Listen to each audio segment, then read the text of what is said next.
अस्सलामुअलैकुम। इस वीडियो में बात करेंगे वाटरी आई की। What is watery eye? It is basically overflow of tears from an eye which may be lacrimation और एपीफोरा।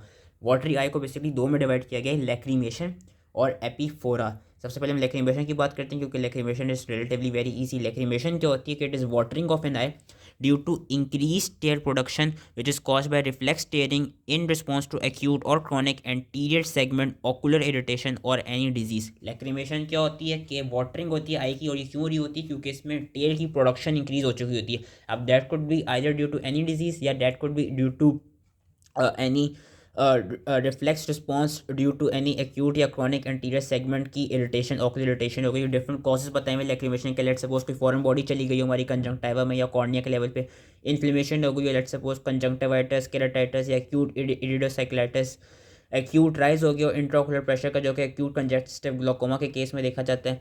एबनॉर्मल रीजनरेशन हो गई हो सेवन्थ नर्व की आफ्टर इट्स पैरालिसिस। ज़्यादातर ये देखा जाता है कि कुछ लोग खाने के दौरान आंसू निकल रहे होते हैं, which is known as crocodile tears, that occurs due to abnormal regeneration after seventh nerve paralysis.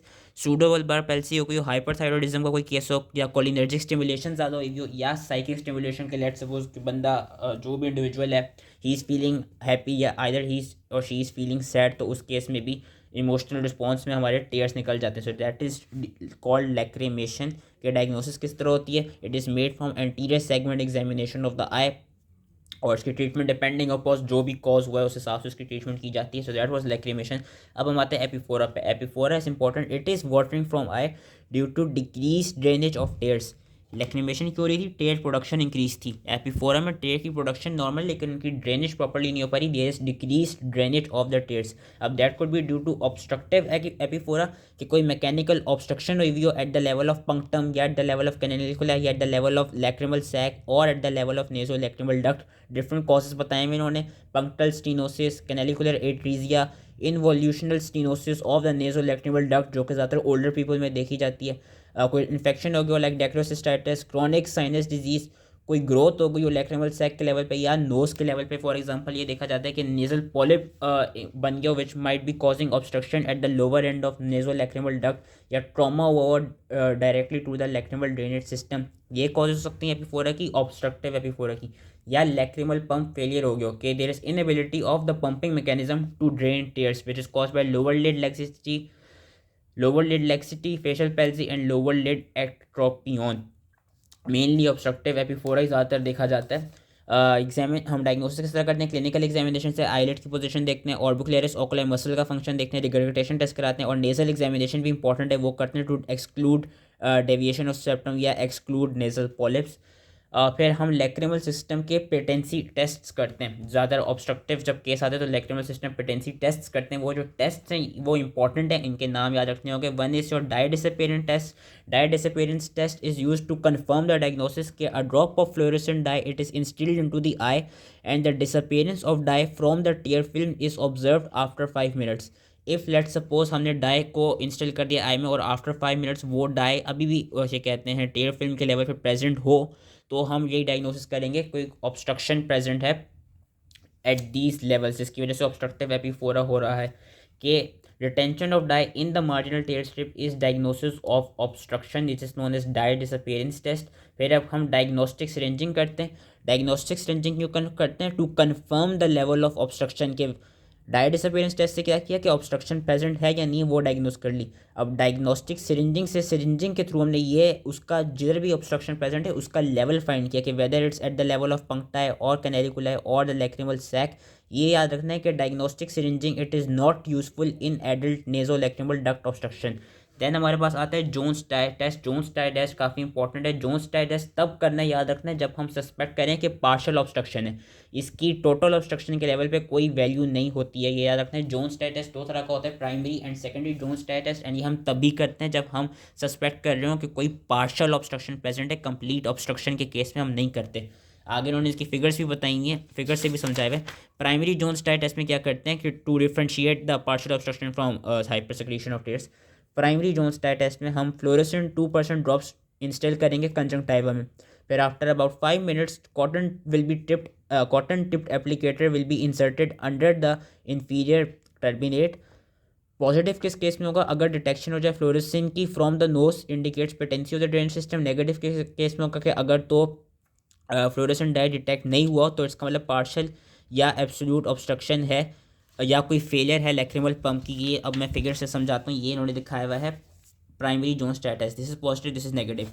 दोनों केस में हमने कंजंक्टिवा के लेवल पे इंस्टॉल किया 2% फ्लोरेसेंस। अब 5 मिनट बाद क्या किया, इन्फीरियर टर्मिनेट के लेवल पे हमने ये देख सकते हैं, हम ये कॉटन बड को एक तरफ से जो उसका एप्लीकेटर है उसको इन्फीरियर टर्मिनेट के लेवल पे डाला। प्राइमरी जोन्स टेस्ट पॉजिटिव किस केस में, तो अगर कि हमको जो कॉटन हमने डाला था, कॉटन बड का एप्लीकेटर जो डाला था उस पर हमको वो डाई प्रेजेंट मिल गया, तो यानी primary Jones test is positive. Negative कब है कि हमको जब हमने कॉटन बड डाला नीचे तो हमको वो डाई नहीं मिला। अब वो डाई नहीं मिला, अब इसका ये मकसद हो सकता है कि या तो कोई पार्शियल ऑब्स्ट्रक्शन प्रेजेंट है या कोई कंप्लीट ऑब्स्ट्रक्शन प्रेजेंट है या there is any inability of the pump failure, of the lacrimal pump failure. यही चीज़ उन्होंने पैराग्राफ फॉर्म में बताई हुई थी कि फ्लोरेसेंट 2% ड्रॉप्स इंस्टॉल कर दिए। After about 5 minute cotton tipped applicator insert किया अंडर फीटर मिनट। पॉजिटिव, जब हमने पॉजिटिव वाली फिगर देखी कि वो डिटेक्शन होगी फ्लोरेसेंट की, तो उसका मतलब जो ड्रेनेज सिस्टम है वो पेटेंट है। नेगेटिव वाली हमने फिगर देख ली कि if no dye is detected it indicates either a partial और एब्सोल्यूट ऑब्स्ट्रक्शन और there is failure of the lacrimal pump. फिर जो सेकेंडरी जोन स्टार टेस्ट होते हैं वो हम तब करते हैं जब हमको प्राइमरी जोन स्टार टेस्ट पॉजिटिव ना मिला हो। प्राइमरी जोन्स टेस्ट हमको पॉजिटिव मिला, नेगेटिव मिला है। मैंने पहले क्या बताया था कि जोन्स टेस्ट हम तभी करेंगे जब हमको ये सस्पेक्ट हो कि पार्शियल ऑब्स्ट्रक्शन है। तो जब हम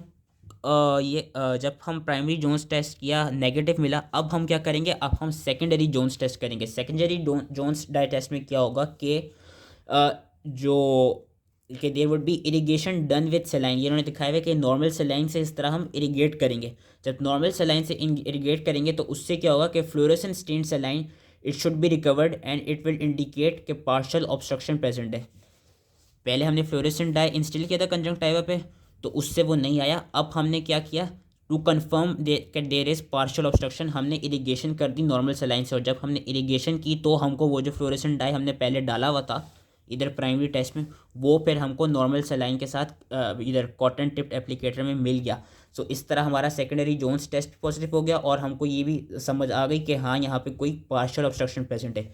इफ़ लेट सपोज इरिगेशन कराने के बाद भी हमको फ्लोरेसेंट डाई नहीं मिले तो क्या कहते हैं अनस्टेन्ड सेलाइन मिले, तो इसका ये मतलब है कि या तो there is any pump failure या कैनेलिकुलाई के लेवल पे कोई ऑब्स्ट्रक्शन हुई हुई है। That was your secondary Jones dye test. तो ये दो टेस्ट थे, इनको ईजिली याद रखना है, प्राइमरी और secondary. They are done to if when they are done to detect partial obstruction of the lacrimal drainage system. जब प्राइमरी नेगेटिव आएगा तो हम उसको फर्दर कंफर्म करने के लिए सेकेंडरी करेंगे। सेकेंडरी जब पॉजिटिव आ गया इरिगेशन के थ्रू, इसका ये मतलब है कि हाँ कि कोई पार्शियल ऑब्स्ट्रक्शन प्रेजेंट है। अगर तो सेकेंडरी नेगेटिव आया दोबारा इरिगेशन कराने के थ्रू, देन इसका ये मतलब है कि there is inability of the lacrimal pump failure और there is obstruction present at the level of canalicula. ये चीज़ बस याद रखनी थी। इसके अलावा हम डेक्रोसिस्टोग्राफी कराते हैं जिसमें हम कॉन्ट्रास्ट मीडियम इंजेक्ट करते हैं through canalicula and x rays are taken for the detection of diverticula fistula और डिफेक्ट्स। लैक्रिमल सिंटिलोग्राफी करते हैं जिसमें हम टेयर्स को लेबल करते हैं एक गैमा एमिटिंग सब्सटेंस से और फिर उसको मॉनिटर कर रहे होते हैं by the gamma camera. Treatment क्या होती है कि अगर तो ऑब्स्ट्रक्शन है प्रेजेंट है ड्रेनेज सिस्टम में तो उसको सर्जिकली ट्रीट किया जाएगा। अगर तो लैक्रिमल पंप का ही फेलियर है तो उसको हम रिस्टोर करेंगे, उसको हम ट्रीट करेंगे by restoring the position of eyelid and your punctum. So that was all related to epiphora की ट्रीटमेंट एंड लैक्रिमेशन तो ईजी थी। एपिफोरा के मेन टेस्ट्स के नाम याद रखने हैं और जो primary Jones dye test and secondary Jones dye test है इनको अच्छी तरह से याद रख लेना है। बाकी ये जो टेस्ट हैं इनके अगर नाम भी याद रखने हैं तो इट्स मोर देन इनफ कि डेक्रोसिस्टोग्राफी, लैक्रिमल सिंटिलोग्राफी। तो आई होप इजीली समझ आ गया हो एंड थैंक यू।